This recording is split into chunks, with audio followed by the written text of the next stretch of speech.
नमस्कार, आप देख रहे हैं सूर्या समाचार और मैं ज्योति हाजिर हूं बिग न्यूज बिग शो के साथ। हमारे सबसे पहली खबर आज अमेरिका में हुए आत्मघाती हमले से जुड़ी हुई रहने वाली है। ऑरलियंस शहर के बॉर्बन स्ट्रीट पर नए साल का जश्न मना रहे सैकड़ों लोगों की भीड़ पर एक शख्स ने पिकअप गाड़ी चढ़ा दी, जिसमें अब तक 15 लोगों की मौत की खबर है, जबकि कई लोग इसमें गंभीर रूप से घायल भी हैं। इस हमले को शुरुआती जांच में आतंकी हमला माना जा रहा है, लेकिन सुरक्षा एजेंसियों ने इसकी पुष्टि अभी तक नहीं की। आपको बता दें कि अमेरिका में यह हमला उस समय हुआ जब डोनाल्ड ट्रंप दूसरी बार राष्ट्रपति बनने जा रहे हैं।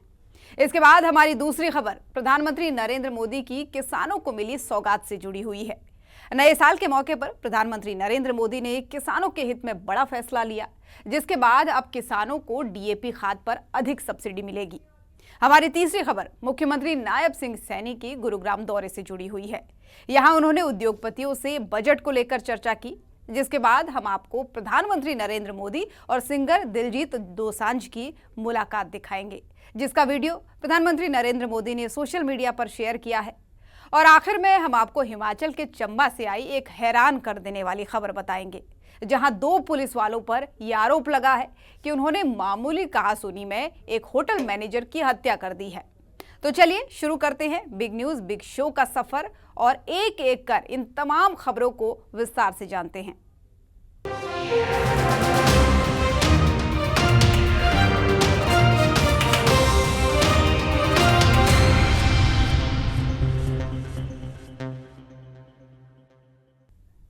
सबसे पहली खबर अमेरिका से है, जहां नए साल का जश्न मना रहे लोगों पर पिकअप ट्रक चढ़ा दी गई। इस हमले में अब तक 15 लोगों की मौत की खबर है, जबकि कई अन्य लोग गंभीर रूप से घायल हैं। शुरुआती जांच में इसे आतंकी हमले से जोड़कर देखा जा रहा है। हमलावर की गाड़ी से आईएसआई का झंडा और कई हथियार भी बरामद हुए हैं। ये रिपोर्ट देखिए।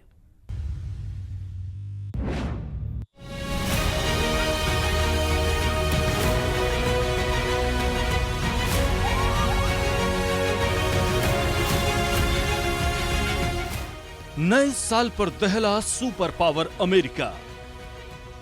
जश्न मना रहे लोगों पर ट्रक से हमला। हमले में 15 लोगों की मौत, कई घायल। हमले के पीछे आईएसआईएस के होने की आशंका।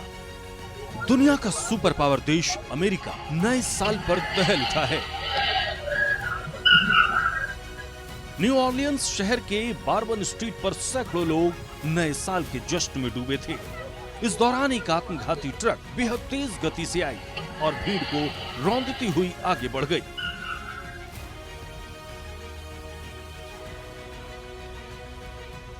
हमलावर इतने पर ही नहीं रुका, वो गाड़ी से उतरकर भीड़ पर अंधाधुंध फायरिंग भी शुरू कर दिया, जिससे चारों ओर अफरा तफरी मच गई। इसके बाद सुरक्षा बलों ने जवाबी कार्रवाई की और हमलावर को मौके पर ही ढेर कर दिया। इस हमले में अब तक 15 लोगों के मौत की खबर है, जबकि कई लोग गंभीर रूप से घायल हैं। घटना के बाद शुरुआती जांच में पता चला है कि जिस व्यक्ति ने नए साल के जश्न को मातम में बदल दिया, उसका नाम शमसुद्दीन जब्बार है और इसका कनेक्शन आईएसआईएस से जुड़ता दिख रहा है, क्योंकि जिस पिकअप ट्रक से बेगुनाह को मौत की नींद सुलाया गया, उसमें आईएसआईएस का झंडा और कई सारे हथियार बरामद हुए हैं।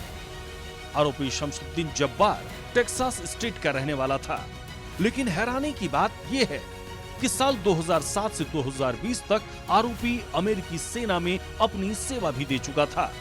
इस दौरान सेना ने उसकी तैनाती अफगानिस्तान में भी की थी। शुरुआती पड़ताल में यह भी पता चला है कि इस हमले से पहले जब्बार ने कई वीडियो भी रिकॉर्ड किए थे, जिसमें एक वीडियो में उसने अपने परिवार को मारने की बात कही थी। इसके अलावा वो चाहता था कि इस हमले को कवर करने के लिए उसका परिवार हादसे वाली जगह पर मौजूद रहे। इस घटना के बाद अमेरिकी सुरक्षा एजेंसी इस बात पर जोर दे रही है कि हमले में किसी एक शख्स का हाथ नहीं हो सकता है। हम ये नहीं मानते हैं कि हमले का आरोपी शमसुद्दीन जब्बार बॉर्बन स्ट्रीट पर हुए हमले के लिए अकेला जिम्मेदार है। हर सुराग की तलाश की जा रही है, जिससे पता चल सके कि इस हमले के पीछे कितने लोग हैं। हमें इसमें लोगों की मदद की भी जरूरत है। अगर किसी व्यक्ति की पिछले 72 घंटे में शमसुद्दीन जब्बार से कोई बातचीत हुई है तो एफबीआई से संपर्क करें। इससे पहले डोनाल्ड ट्रंप के लॉस वेगास होटल के बाहर एक टेस्ला ट्रक में भी ब्लास्ट हुआ है। जानकारी के मुताबिक इस ट्रक में आतिशबाजी का सामान रखा हुआ था।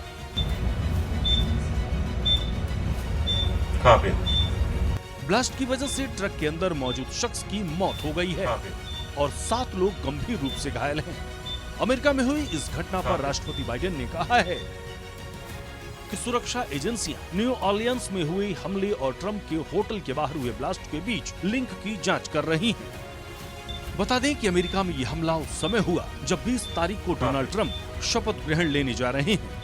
अब देखना होगा कि ट्रंप सरकार अपने दूसरे कार्यकाल में मुस्लिम समुदाय और इस तरह की घटना को रोकने के लिए क्या कदम उठाती है। ब्यूरो रिपोर्ट, सूर्या समाचार।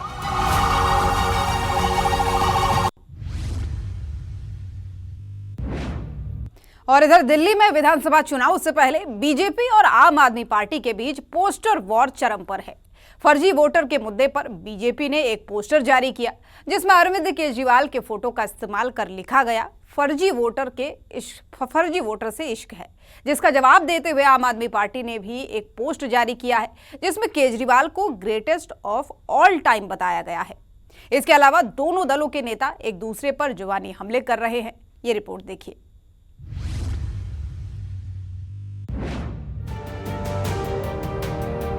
दिल्ली में विधानसभा चुनाव से पहले फर्जी वोटर के मुद्दे पर पोस्टर वॉर अपने चरम पर है। सबसे पहले बीजेपी की ओर से जारी इस पोस्टर को देखिए जिसमें अरविंद केजरीवाल के फोटो का इस्तेमाल कर लिया गया है। फर्जी वोट से इश्क है। दिल्ली बीजेपी ने इस पोस्टर को जारी करते हुए सोशल मीडिया एक्स पर लिखा है कि दिल्ली में केजरीवाल का नया खेल, वोटों का फर्जीवाड़ा करके सत्ता बचाने की कोशिश। मकान मालिक को नहीं पता और उसके घर के पते पर सैकड़ों बोर्ड बना दिया था इस ठग ने, वो भी एक विशेष समुदाय का। बीजेपी के इस पोस्टर वॉर पर आम आदमी पार्टी ने भी पलटवार किया और पोस्टर के जरिए केजरीवाल को एक महान नेता बताया। लेकिन बात इतने पर ही खत्म नहीं होती है। इस पोस्टर वॉर के बाद दिल्ली बीजेपी के अध्यक्ष वीरेंद्र सचदेवा ने आरोप लगाया कि राज्यसभा सांसद संजय सिंह और उनकी पत्नी के 3 जगहों पर वोटर लिस्ट में नाम है। एक व्यक्ति जो राज्यसभा सांसद में अपना शपथ पत्र दे रहा है कि मैं हरिनगर विधानसभा दिल्ली का निवासी हूं, उस समय उसका वोट सुल्तानपुर में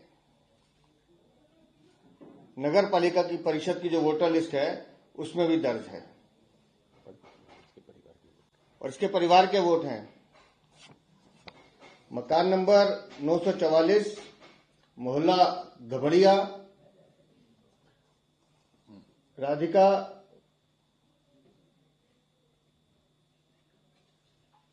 अजीत, संजय, पिताजी का नाम दिनेश, अनिल, राजाराम, संध्या सिंह, अनिल सिंह, अनीता, संजय सिंह। ये सुल्तानपुर की नगर पालिका परिषद की वोटर लिस्ट है। भाभी जी का नाम वहां पे भी है, संजय सिंह का भी है। और इधर एफिडेविट दे रहे हैं ये कि हम दिल्ली हरिनगर विधानसभा के निवासी हैं। झूठ, छल, कपट चरित्र में है, उनके रोम रोम में बसा हुआ है। ये अरविंद केजरीवाल से शुरू होकर नीचे तक जाता है, लेकिन कहानी यहां खत्म नहीं होती। इनका मन नहीं भरता खाली हरिनगर से, फिर नई दिल्ली विधानसभा में अपना वोट बनवाते हैं। ये संजय सिंह, नई दिल्ली विधानसभा, फोटो देख लीजिएगा। Voter number 511, epic number SJE 1793941, Sanjay Singh, पिता का नाम दिनेश सिंह, मकान संख्या 129, आयु 51, लिंग पुरुष। ये संजय सिंह एक साथ नई दिल्ली में वोट, इससे इधर वाली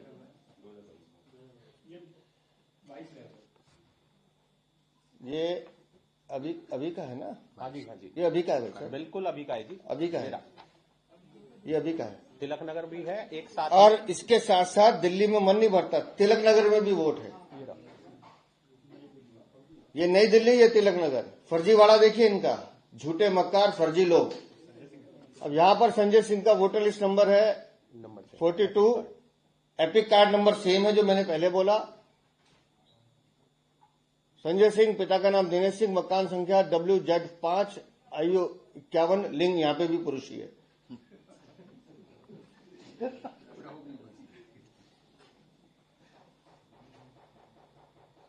सुल्तानपुर में एफिडेविट दे रहे हैं राज्यसभा का, तो सुल्तानपुर हरिनगर बता रहे हैं। सुल्तानपुर नगर पालिका परिषद में वोट है, तिलक नगर, बाद में ये हरिनगर तिलक नगर हो गया, और ये नई दिल्ली।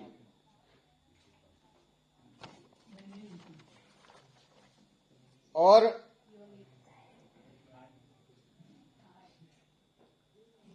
भाभी जी के साथ वोट देके निकले हो, दिखा दो सर पीछे। अच्छा देखिए, नई दिल्ली में वोट दिए भाभी जी के साथ, वो फोटो देख लीजिए। संजय सिंह के फोटो ट्वीट की। तिलक नगर में वोट है, वोट डाल रहे हैं नई दिल्ली में।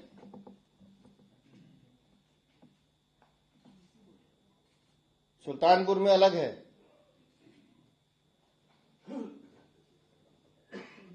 कैसे कैसे जिताएंगे भाई आम आदमी पार्टी को।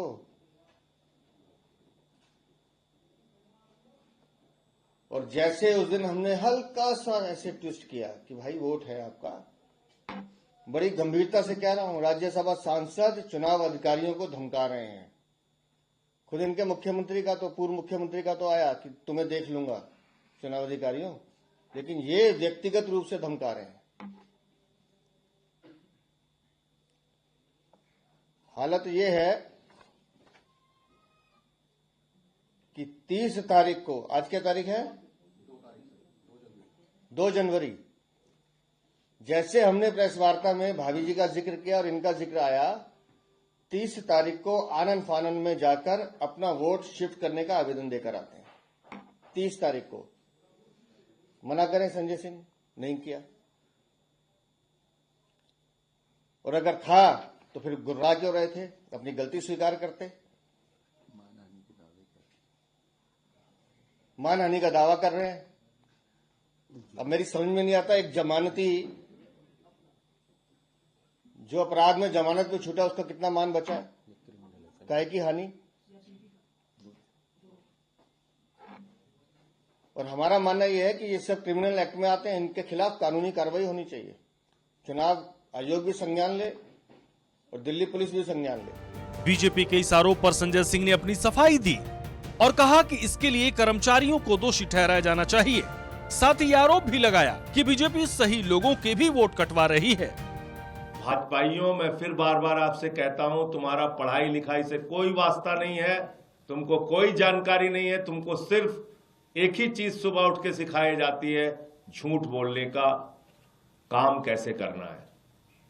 मैंने आपको बताया था कि मेरी पत्नी ने अपना वोट कटवाने के लिए आवेदन 4 जनवरी 2024 को दिया। 4 जनवरी 2024 को यह आवेदन दिया जिला निर्वाचन कार्यालय सुल्तानपुर में। इसके अलावा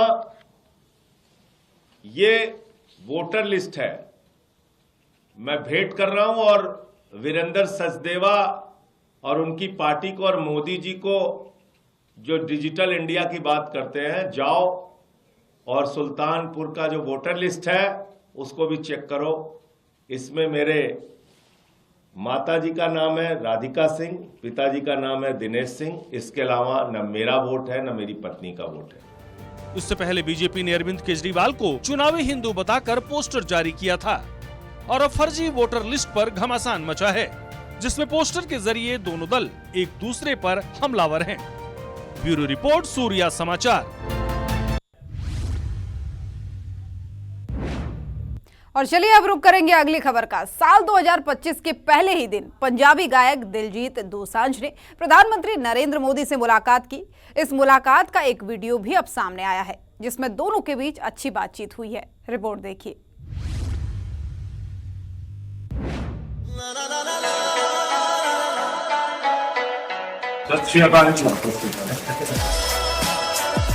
हिंदुस्तान के गांव का एक लड़का जब दुनिया में नाम रोशन करता है तो अच्छा लगता है। आपके परिवार ने नाम दिलजीत रखा तो आप जीतते ही जाते हो लोगों को। पंजाबी सिंगर दिलजीत दोसांझ को कौन नहीं जानता। इनके नाम से अब पूरी दुनिया वाकिफ है। उन्होंने न सिर्फ अपने गानों की धुन से देश में लोगों को नचाया, बल्कि अपने दिल लुमिनाटी टूर से तो वो दुनिया भर में धमाल मचा गए।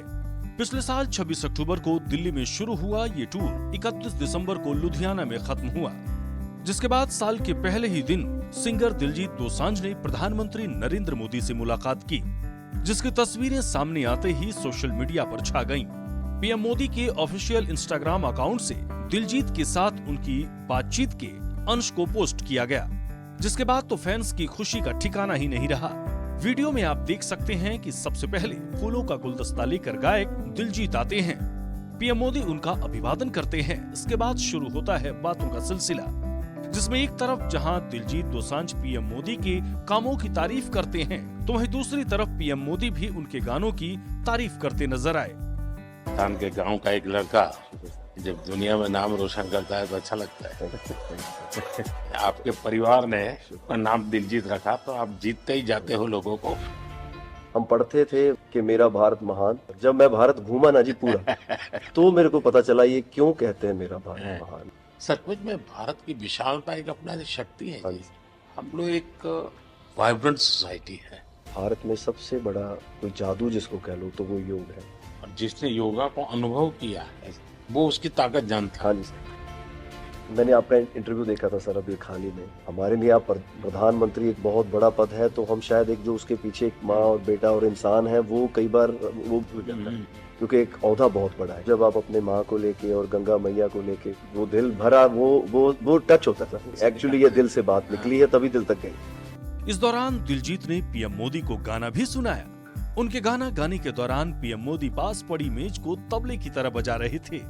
ओ कहंदे किथे है तेरा रब दिसदा ही नहीं, मैं कहा अखां बंद कर ध्यान धर महसूस कर, गुरु नानक ता अंग संग है तू ही बस गैर हाजिर है, गुरु नानक गुरु नानक गुरु नानक।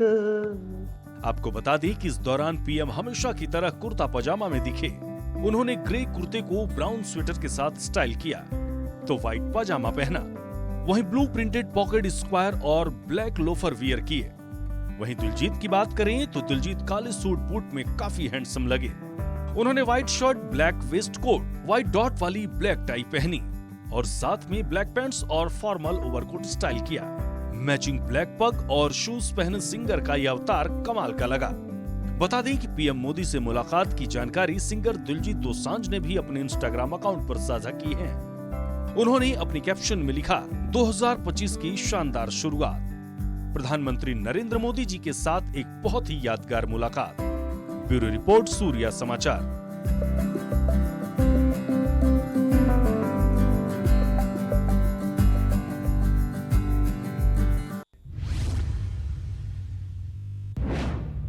युवा मामले एवं खेल मंत्रालय ने राष्ट्रीय खेल पुरस्कार 2024 की घोषणा कर दी है। इस बार पेरिस ओलंपिक में 2 ब्रॉन्ज मेडल जीतने वाली शूटर मनु भाकर, शतरंज विश्व champion D Gukesh, hockey team के कप्तान हरमनप्रीत सिंह और पैरा एथलीट प्रवीण कुमार को खेल रत्न मिलने जा रहा है। ये रिपोर्ट देखिए।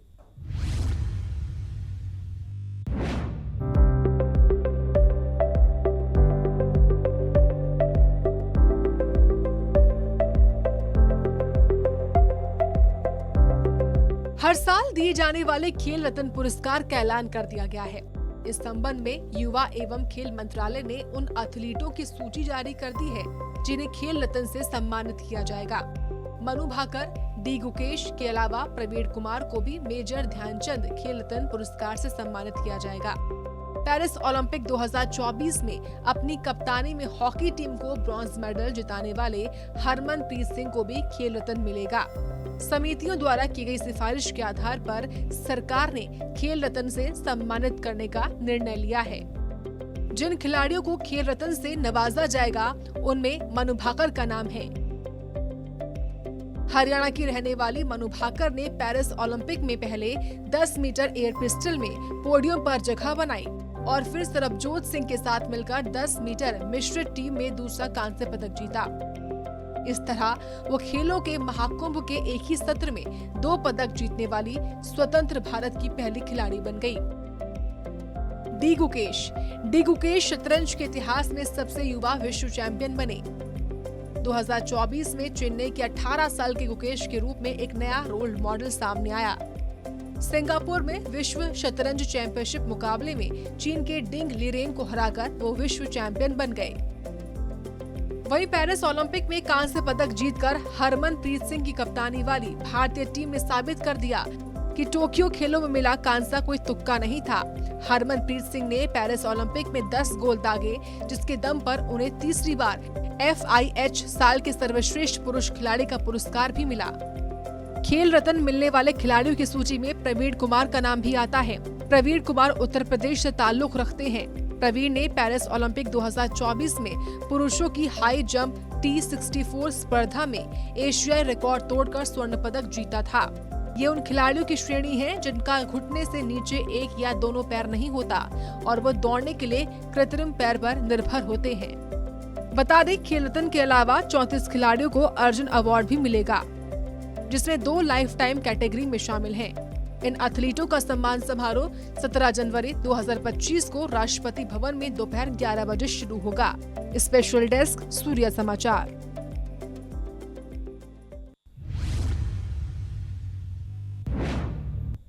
उधर हरियाणा सरकार ने बजट की तैयारियां शुरू कर दी हैं। इसके लिए मुख्यमंत्री नायब सिंह सैनी ने सुझाव लेना भी शुरू कर दिए हैं। गुरुग्राम में उद्योगपतियों के साथ मुख्यमंत्री ने एक बैठक की और उनसे सुझाव लिए। वहीं मुख्यमंत्री नायब सिंह सैनी ने वीर माता जीजाबाई सम्मान समारोह में भी शिरकत की और प्रदेश के होनहार खिलाड़ियों की माताओं को सम्मानित किया। देखिए पूरी रिपोर्ट।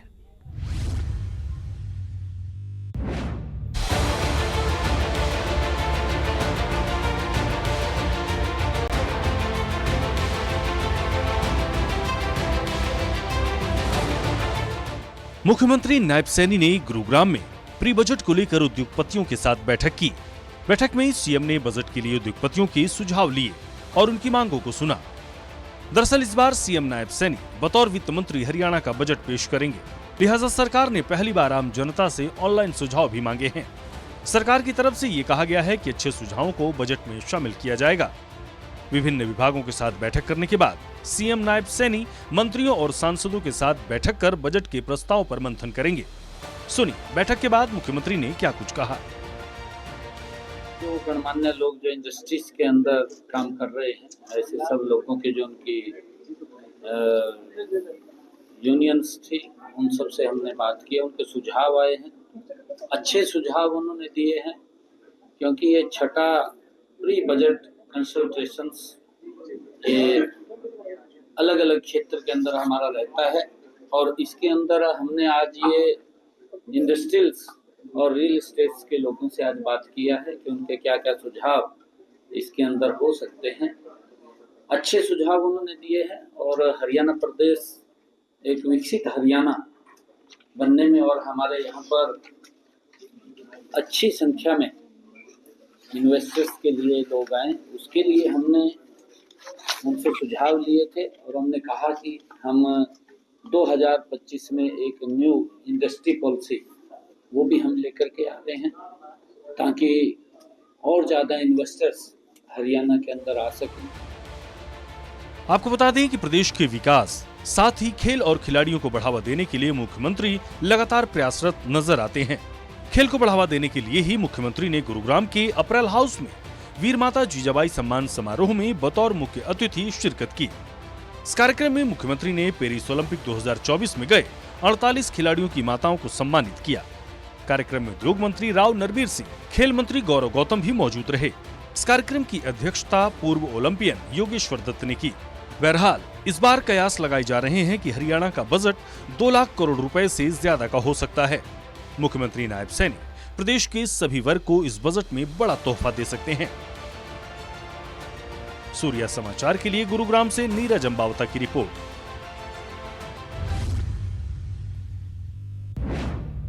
और अब खबर हिमाचल के चंबा से, जहां होटल मैनेजर की मौत के मामले में 2 पुलिसकर्मियों को गिरफ्तार कर लिया गया है।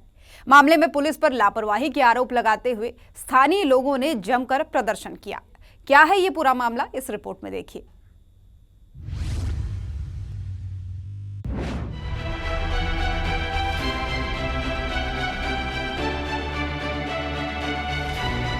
चंबा के डलहौजी विधानसभा क्षेत्र के बनीखेत में नए साल के जश्न के दौरान एक गंभीर घटना ने इलाके में आक्रोश फैला दिया। एक होटल के इंचार्ज और पुलिस कर्मियों के बीच कथित तौर पर हाथापाई हो गई, जिसमें होटल इंचार्ज की मौत हो गई। इस घटना के बाद स्थानीय लोग भारी संख्या में बनीखेत के मुख्य चौक पर इकट्ठा हुए और पुलिस के खिलाफ जमकर नारेबाजी करते हुए प्रदर्शन किया। ये घटना 5 घंटे तक चली, जिसमें सैकड़ों लोगों ने भाग लिया। प्रदर्शनकारियों ने दोषी पुलिसकर्मियों को निलंबित करने और उनके खिलाफ सख्त कार्रवाई की मांग की। इस दौरान बनीखेत में ट्रैफिक पूरी तरह से बाधित रहा। जिला पुलिस अधीक्षक ने घटनास्थल पर पहुंचकर प्रदर्शनकारियों को समझाने का प्रयास किया। उन्होंने प्रदर्शनकारियों को आश्वासन दिया कि मामले की निष्पक्ष जांच की जाएगी और जो भी इस घटना में दोषी पाया जाएगा उसके खिलाफ सख्त कार्रवाई होगी। 3 कांस्टेबल्स वहाँ प्रेजेंट थे, लेकिन जो घटना स्थल है जहाँ से 3 लोगों की ये फॉल हुआ है, जो नीचे गिरे, वहाँ पे 2 ही पुलिस कांस्टेबल्स मौजूद थे। तो घटना में संलिप्त 2 ही कांस्टेबल्स। देखिए, अभी तक जो जांच हुई है और जो बयान आया है उससे प्रतीत होता है कि जो सारे व्यक्ति इसमें इन्वॉल्व थे और शायद कल न्यू ईयर की कोई पार्टी चल रही होगी, उसमें ये संभावना है कि वो ड्रंक हुए। देखिए, ये बातें अभी पूरी तरह से क्लियर नहीं है कि ये अपनी मर्जी से गए थे या इनको बुलाया हुआ था। ये जैसे जैसे हम सारे संबंधित लोगों के बयान लेंगे तो ये चीज़ ज़्यादा नहीं। देखिए, चंबा से डलहौजी पुलिस थाना को सप्लीमेंट करने के लिए, हेल्प करने के लिए चंबा से ड्यूटीज़ लगाई गई थी पुलिस कांस्टेबल्स की। तो ये व्यक्ति डलहौजी में ड्यूटी करके वापस लौट गए। इस घटना ने स्थानीय प्रशासन और पुलिस व्यवस्था पर सवाल खड़े कर दिए हैं। लोगों का गुस्सा इस बात का संकेत है कि कानून के रक्षक ही अगर कानून का उल्लंघन करेंगे तो लोगों का विश्वास कमजोर होगा। सूर्या समाचार के लिए चंबा से अमृतपाल सिंह की रिपोर्ट।